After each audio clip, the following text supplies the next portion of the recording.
Hey everyone, we're here today taking a look at the Muzeli drone. This is a $600 drone on Amazon.com made by Muzeli. When you open the box, it has a piece of styrofoam that has two empty battery slots. There are not two batteries with it. There is just one. So once we open the drone case, and so let's take a look inside here. Okay, so this is the red case that the Muzeli drone comes in, and it is actually a pretty nice case. It has a top and a bottom here, so I'm gonna go ahead and rotate this so you can see it does have a bottom, kind of like a stand right here, and lie it down flat, and you can unzip the drone. So we're going to unzip it here. All right, and then it comes into some fairly nice organization here. So when you first open it up, of course you have your drone here, you have your gimbal, and you have your camera here. All right, and then you have your 4 propellers.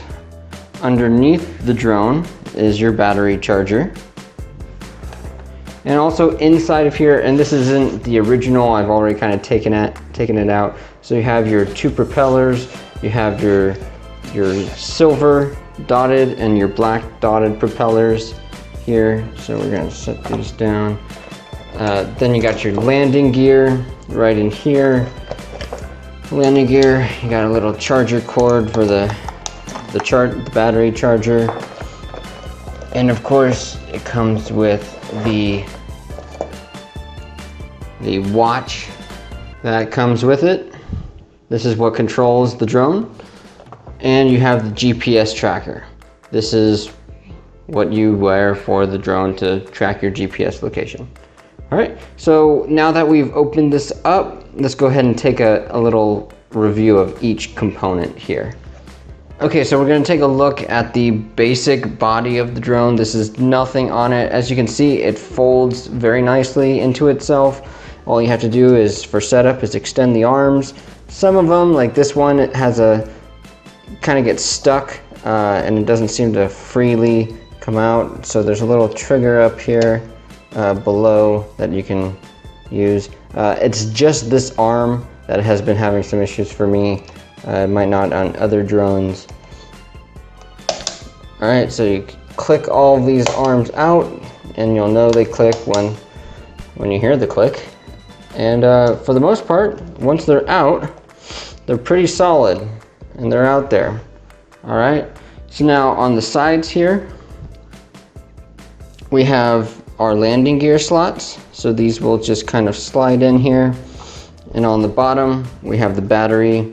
There's the power button for the battery right here, and a little latch that you can slide down, and then just slide the battery out. Okay, so here's the battery, and we'll get to this a little bit later. There's not really too much about this battery.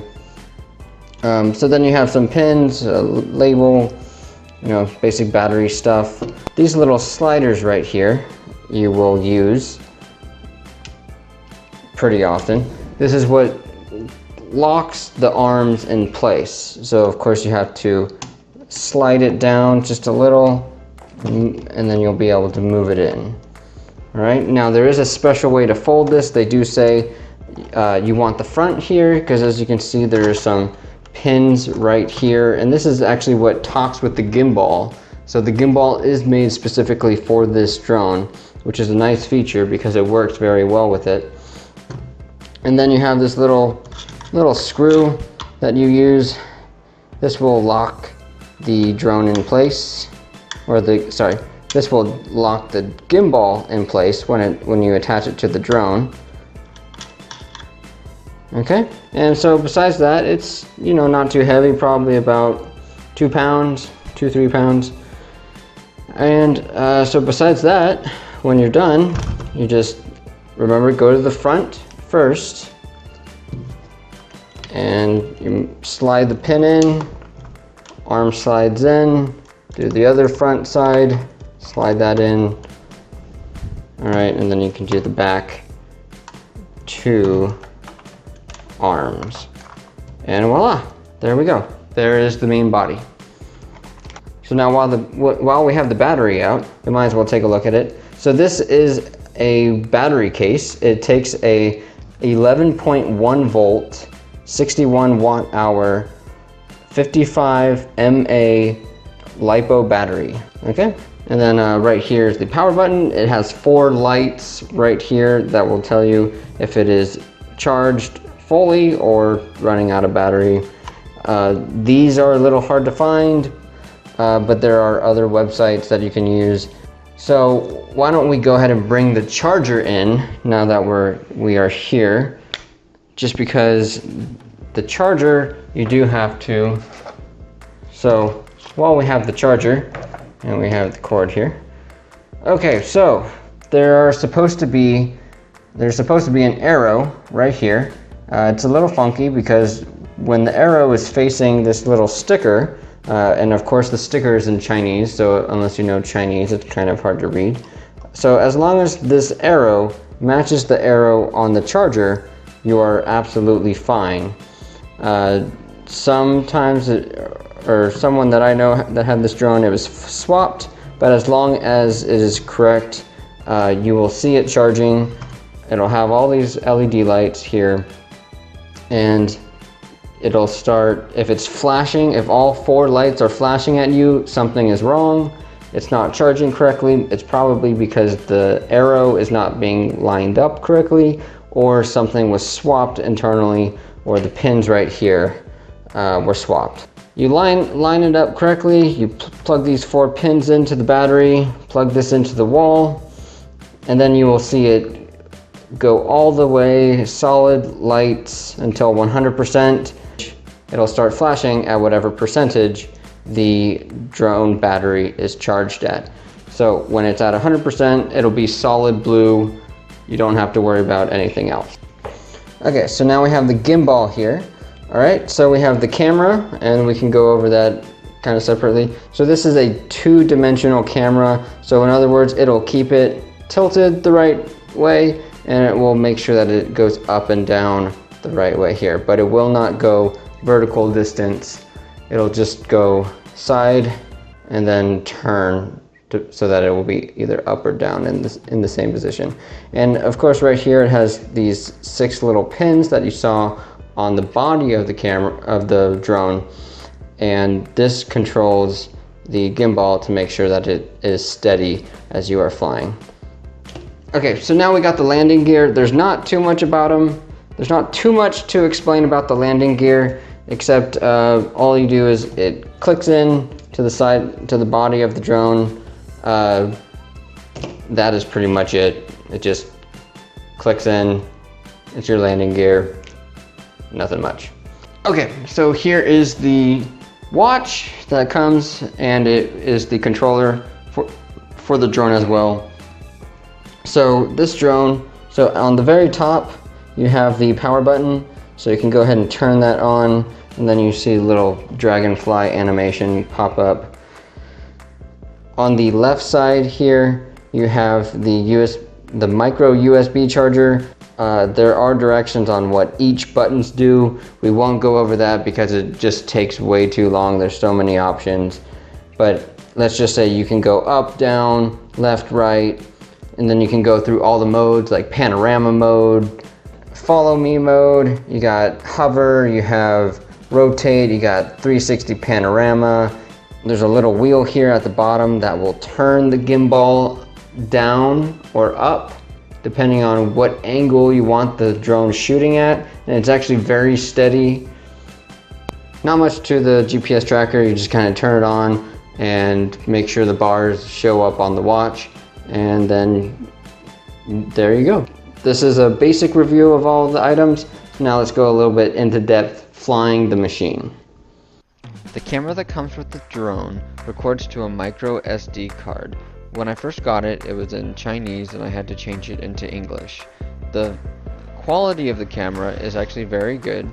I think that the video, which it can go up to 4K at 15 frames per second, but I prefer shooting at 1080p 60 frames per second. And the video comes out very clear, and you're able to connect to the camera via Wi-Fi. You can download the camera app from the Muzeli website. However, I did have trouble connecting with my phone, and it always says that there's a poor Wi-Fi signal even when the drone is not that far away from my phone. So depending on which device you have connecting to it, if it is a newer phone, you will have better luck, but if it's an older phone, then you will always have a very poor signal coming from the camera. The best part about having a drone with a watch that controls it is that you can't have the drone go out of control without meaning it to. So when you launch, it hovers in the air and it will stay there until you tell it to do something. So it can either climb some more height, or it will just sit there until you give it another command on the watch. So out of the 5 different modes that this drone offers, Panorama is definitely the best mode that there is. For any photographer that is using a drone for anything, it is a very smooth pan that goes straight across. It might deviate in altitude just a little bit while it's doing this, but for the most part it is a very easy pan, very solid, and I think it's probably the most solid feature on the drone itself. Another great feature that this drone has is the ability to circle around a center point with a distance of 5 meters, and it's extendable up to 10 meters. So in circle mode, it'll circle around a certain point. It starts at 5 meters. You keep on, if you have the option to keep on hitting the controller that will command it to go out another half meter or so with a full distance of 10 meters in a circle around you. And remember, that's a radius, so that means that the diameter would be about 20 meters in distance. The Follow Me feature on the drone is also a very convenient one. However, it is not perfect, so if you're expecting to be in the center of the camera, it is not going to happen, but it will follow your general location. The drone has 2 different landing features. You can either land it in the same spot that it is currently flying at, or you can have it return back to the starting point from where it took off. This is very convenient on the watch because it will automatically land itself. This is super convenient because if you were normally landing with a controller and you didn't have the auto land, you would sometimes land a little bit too harshly and hurt the drone.